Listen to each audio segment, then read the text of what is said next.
Hey everyone, welcome to another installment of the LDRC Unimog with a ton of metal upgraded components, servo somewhere over here, servo winch right here, and some metal drive shafts. So step one, I'm going to pull the body off of this because we might as well give it a paint job while we're here.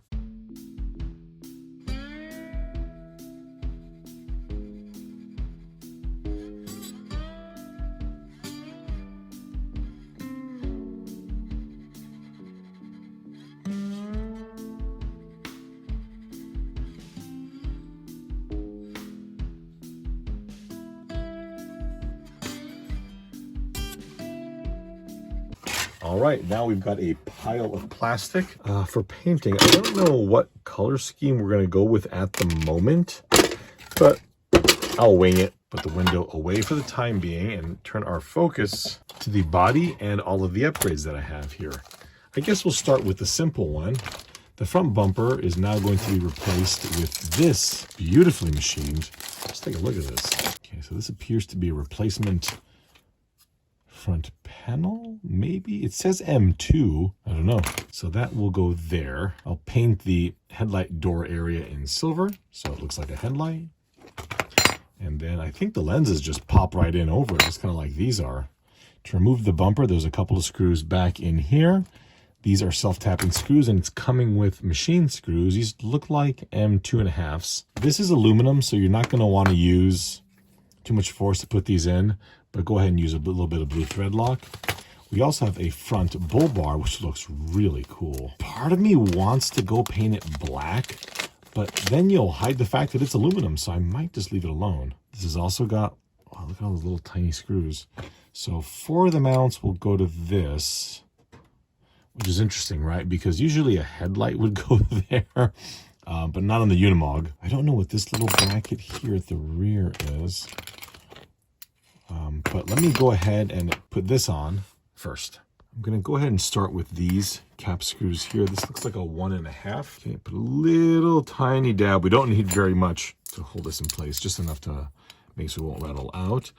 Oh, look at that. There's a couple of screws. I missed that. What is happening here? There's a couple of screws here on the top. So there are no instructions with this. And as of me filming, I've not seen these upgrades anywhere. I don't know if these are pre-productions. I've been talking to their team pretty intently. Okay, so I'm looking at, that really tells me it goes like that. These are also countersunk for flathead screws. And these are a standard cap screw.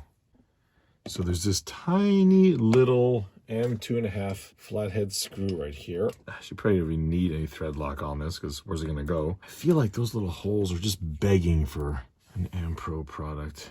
Okay, that'll go right here. And these will go right in here. I have the front bumper out. We'll just try and press out these lenses. You want to be careful because these are polycarbonate, which means they're a little bit harder than ABS. ABS is a lot more flexible. Okay, cool. They just seem to happily want to free themselves. You can see I painted the little silver backing here, which should help them kind of stand out a bit more. Ooh, very nice. Pops right in. I have installed the machine screws for the front bumper bulkhead, so that's looking good over there. And I want to kind of investigate what we've got here for the servo. Oh, God. I feel like I'm going to have to decipher some stuff. Just as I finished assembling this, I discovered that it did come with instructions. The images are all good enough to figure out how to assemble everything, and remarkably, I actually did assemble this correctly. Here it's showing to put the thread through the actual eyelet of the hook. I didn't do that. I just used an M2 screw and a nut on the other side, and then I just wrapped it around the screw. Thought it was a little bit cleaner. You can see it right there. As for the rest of it, a little side note here, install this, but leave this top bolt out with the roller as well, because the nut on the back side is in the way. So you can see that there, you need access to that. Otherwise, it went in there very nicely. As for the power to the motor, I did solder these on.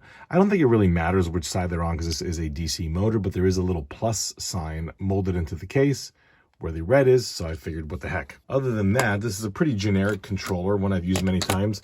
What's really cool is how this controller came. So it came with this Y connector. These plugs are the same plugs that the battery comes with here.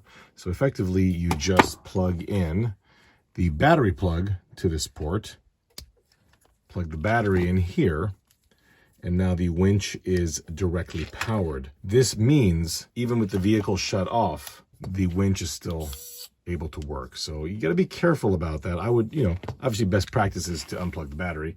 Winch, power-wise, quite good. One thing to note is that the gearbox is, it's exposed. So if you do plan on running this in sand or something, you're going to have to cover this. Otherwise, this is not going to work. I've seen other aftermarket winches where this is actually covered, but I think it's, pretty easy to kind of modify that yourself. Okay, so there's that winch. Beautiful. I'm going to go ahead and install that on the front, and then we'll put the back bumper on. Front end sorted. Here is the rear end. So pretty self-explanatory. You got the LDRC branding in the corner, which means that's the bottom. Here, we'll just slot this in place. These are, let's see here. This appears to be extruded aluminum, and so that goes there.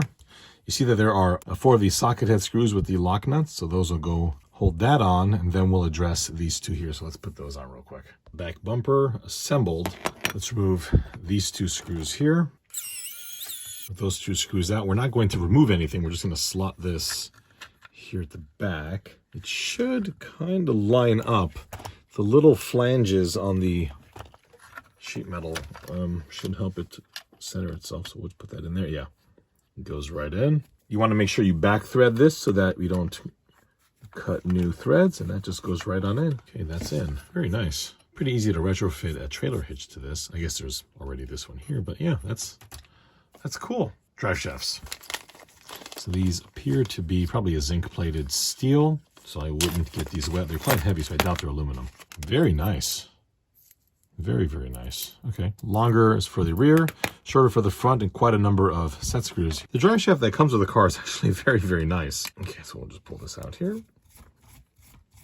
So these screws allegedly go through the input shaft on the rear end and through the output shaft on the transfer case here.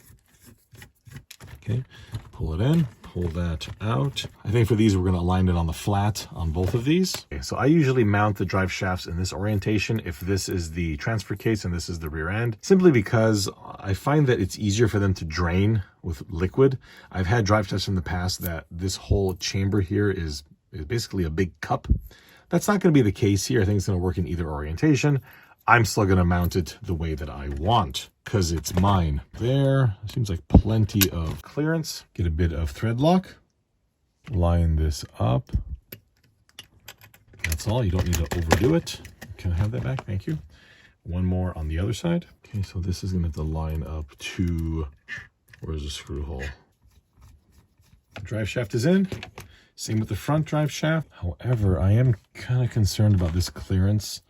I think if I install this in my usual orientation, that this larger part of the drive shaft will come into contact with the transfer case. So I'm going to go against what I just said and install it like that, making these 2 halves no longer match, but I'm well beyond caring now. All right, so both drive shafts are in. No clearance issues here. Very nice. They look great. For my applications, I'm going to replace the factory plastic axle with this upgraded metal one. Obviously, this metal one is going to have some issues because it's going to be longer. It's going to need a completely different wheel, but I'm going to design something. Other than that, you can use the exact same bearings. Okay, so we're going to start with a 10 by 6 by, I think this is 3. Yeah, 3 millimeter ball bearing. That will go in here. And then we'll take this little guy here, which is a 6 by 3 by 2.5. So the cotter pin is through the axle. The main gear here will go like this. The larger 12 by, I think it is 6 by 3. This whole disaster gets pressed in here. Small bearing goes in the top as well.